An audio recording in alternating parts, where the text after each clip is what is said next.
de faire depuis un petit moment et vous aurez sans doute deviné le contenu grâce au titre. Il s'agit des livres que j'ai achetés grâce à Booktube. Ça peut sembler assez léger comme ça et en même temps c'est un sujet que j'avais envie d'aborder depuis un petit moment puisque forcément Booktube, qu'on participe en créant des vidéos ou tout simplement en les regardant, influence plus que largement nos achats livresques. Et étant une acheteuse compulsive, je peux vous certifier que ça a eu un impact sur moi. J'ai décidé de séparer cette vidéo en deux parties, on va dire la partie pré-Booktube, c'est-à-dire celle où je ne publiais pas moi-même des vidéos mais où j'en regardais simplement, et la partie où j'ai commencé à publier des vidéos et en quoi ça a pu modifier mes achats et en quoi Booktube a aussi changé d'influence sur moi. J'ai essayé de sélectionner quelques bouquins un petit peu emblématiques afin que ça puisse vous parler éventuellement. Pour la partie pré-Booktube, c'est-à-dire il y a à peu près, je dirais, 3-4 ans pour moi, c'est là où j'ai commencé à découvrir l'existence de Booktube, principalement au travers des chaînes anglophones. Ça a été un petit monde merveilleux où je me suis dit oh mon dieu, je redécouvre le style jeune adulte que je ne lisais plus vraiment. J'ai aussi par la suite découvert les chaînes francophones mais finalement on va dire les plus connues. Je ne connaissais pas encore l'immensité du Booktube francophone, je l'ai découvert bien après. Et les livres que je vais vous présenter ici sont un petit peu issus de toute cette première période où j'ai commencé à découvrir Booktube. L'un de ceux, si ce n'est pas celui le plus emblématique de ma première période de Booktube, est La Sélection de Caracas. Donc c'est une série, je me souviens avoir vu ces livres partout, sur toutes les chaînes, ils étaient partout, français, anglais, ils étaient là. Je ne savais pas encore si c'était quelque chose qui allait me plaire, mais j'en entendais beaucoup de bien et du coup forcément je n'ai pas résisté à la tentation, je les ai achetés. J'avoue avoir passé de plutôt bons moments avec La Sélection dans le sens où c'était quand même mon petit plaisir coupable, même si très honnêtement je ne trouve pas que ce soit la meilleure littérature de l'univers. Il y a quelques faiblesses scénaristiques, ça c'est sûr, quelques messages qui sont pas forcément ultra méga positifs pour les femmes en général d'ailleurs, mais bon, ça reste l'un de ces livres que j'ai acheté grâce à Booktube. Dans la même veine, Les Chroniques lunaires de Marissa Meyer était aussi une série de livres que l'on retrouvait sur toutes les chaînes, qu'il s'agisse de chaînes françaises ou anglophones. Là encore, c'est un livre qui m'intriguait, notamment pour les couvertures, parce qu'il faut savoir que ma période pré-Booktube a été très influencée par les couvertures de livres. Ça a été le petit monde merveilleux des couvertures anglophones. C'était toujours très beau, donc je craquais. Cinder ne faisait donc absolument pas exception à la règle et j'ai craqué pour ces livres qui avaient très bonne presse.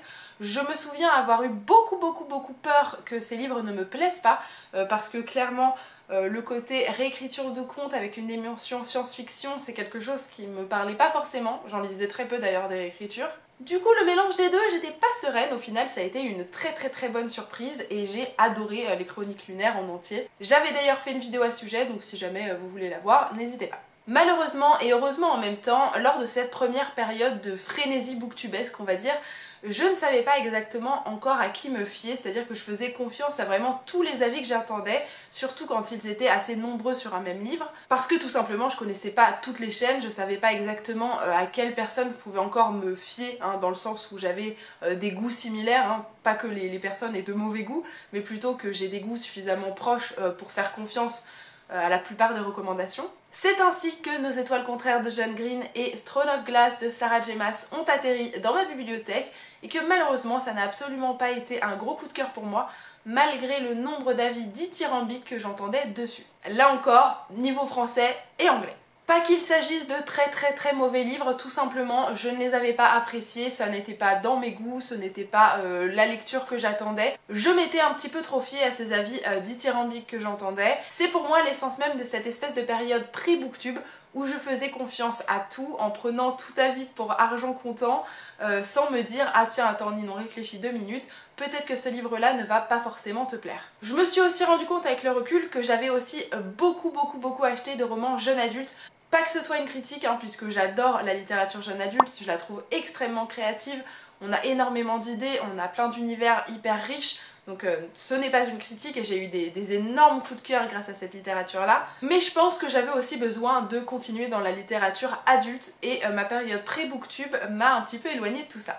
On arrive ensuite à la période de Booktube, celle où je suis enfin arrivée sur YouTube et où je me suis dit attends j'ai bien envie de m'impliquer là-dedans aussi et de proposer mes différentes recommandations. Et je me suis aussi rendu compte qu'en passant de l'autre côté de la barrière, notre perception des livres et des recommandations changeait également. Dans le sens où cette fois-ci, vous faites des recommandations mais vous en obtenez aussi des autres. Par exemple, grâce aux commentaires qu'on peut me laisser sur la chaîne. Grâce à beaucoup d'entre vous, j'ai eu de super recommandations sur plein de livres qui m'ont permis parfois d'avoir d'énormes coups de cœur. Pareil, j'ai aussi pu participer à de nombreux salons littéraires, là où j'aurais pas forcément mis les pieds avant d'être vraiment, on va dire, active dedans. Là encore, j'ai pu faire de superbes découvertes, rencontrer des auteurs géniaux. J'ai aussi pu échanger avec d'autres créateurs de vidéos, aussi affiner mes goûts en fait en termes de personnes qui étaient sur Booktube, de savoir exactement à qui je me fiais, avec qui j'avais les avis les plus proches. Et grâce à ça, j'ai vraiment enrichi, on va dire, ma culture littéraire et j'ai là encore acheté beaucoup de livres, hein, bien sûr, ça m'a pas empêché d'acheter, mais disons que je l'ai fait avec un petit peu plus de recul parfois. Du coup, ce qui était plutôt chouette, c'est que je me suis un petit peu moins fiée aux effets de mode qui sont courants et que je reproche pas hein, sur Booktube, parce que bah voilà, il y a des livres qui sortent, qui font envie, qui sont populaires et que les gens achètent, c'est normal. Mais je me suis un petit peu moins laissée influencer par tout ça. Et je me suis aussi beaucoup fiée aux avis sur Twitter, aux personnes qui pouvaient aussi me faire des recommandations là-dessus. Et là encore, grâce à pas mal de personnes, j'ai fait de super découvertes.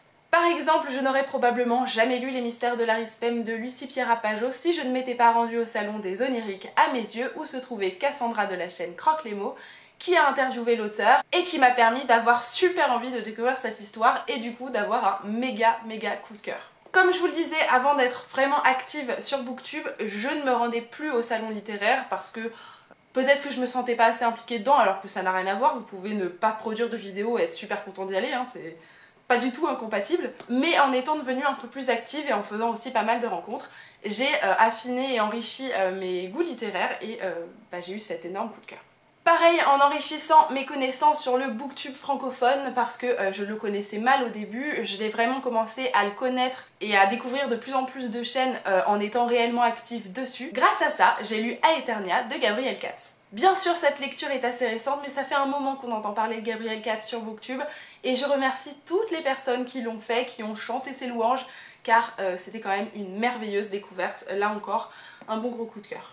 Ici, on va quand même remercier Twitter avec Darker Shade of Magic de V.I. Schwab qui a récemment été traduit en Shade of Magic. Et on va surtout remercier Robinou, hein, Robin, qui lui en a fait les louanges de partout, sur Twitter, sur YouTube. Bon, il est plus trop actif sur YouTube, mais c'est pas grave. Quoi qu'il arrive, si vous le suivez sur Twitter, il va vous convaincre, il va vous donner envie.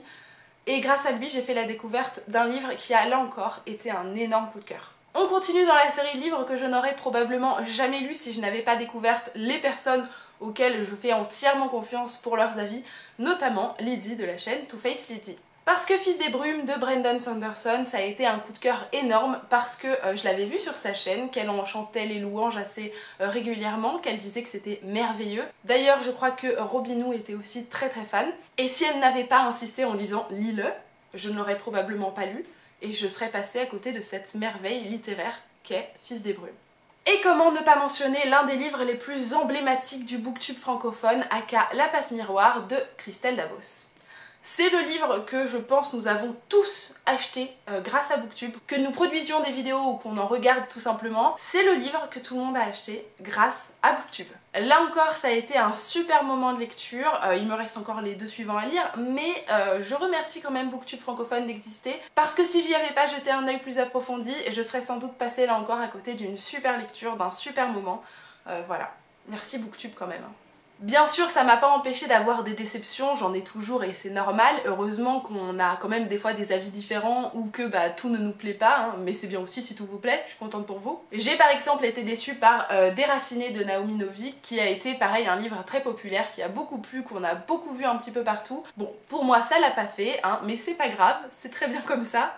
Il y avait aussi Captive de René Adier, là encore ça a été pas mal populaire sur Booktube, malheureusement pour moi ça l'a pas fait, mais ce que je retiens vraiment de mon expérience Booktube, c'est que depuis que je suis active dessus et qu'en fait je pense je m'intéresse réellement à tous les avis que je peux entendre et que j'arrive à faire la distinction entre l'effet de mode et ce qui pourrait vraiment me plaire, j'ai vraiment trouvé super lecture et je pense que ma satisfaction littéraire, mon épanouissement littéraire se fait. Parce que grâce à Booktube, j'ai quand même appris à lire plus de romans jeunes adultes, ce que je faisais plus vraiment avant de découvrir Booktube, que je le regarde ou que j'y sois active.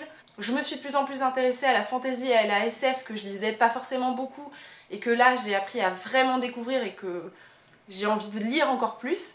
Et je remercie toutes ces personnes, qu'il s'agisse des créateurs de vidéos qui vont nous permettre de faire de plus en plus de belles découvertes, tout comme les personnes qui regardent ces mêmes vidéos, qui elles aussi participent en laissant des commentaires, en laissant des recommandations, en partageant des conseils sur Twitter, en étant toujours là pour conseiller aussi à leur tour, même si elles sont pas présentes, on va dire, sur YouTube via un écran. Donc voilà, c'est un petit peu ma petite ode et mon petit remerciement général à tous les créateurs de vidéos, toutes les personnes qui nous regardent, toutes les personnes qui sont là pour enrichir Booktube et pour faire de cet espace cette bulle de partage et de confiance qui existe. Maintenant, je vais vous poser 2 questions, à vous d'y répondre dans les commentaires pour partager à votre tour votre expérience Booktube. Quel est le livre qui, selon vous, représente votre expérience Booktube? Ce livre emblématique de Booktube. Et la deuxième, quel est le livre que vous avez adoré et que vous avez découvert grâce à Booktube? N'hésitez pas à me partager votre avis, je serai comme d'habitude toujours très contente de le découvrir. En attendant, je vous dis à très bientôt et je vous fais d'énormes bisous. Salut! Non, on commence pas à se battre, pas déjà? Bah si. Loca! Oh là là là là. T'es complètement malade toi, hein?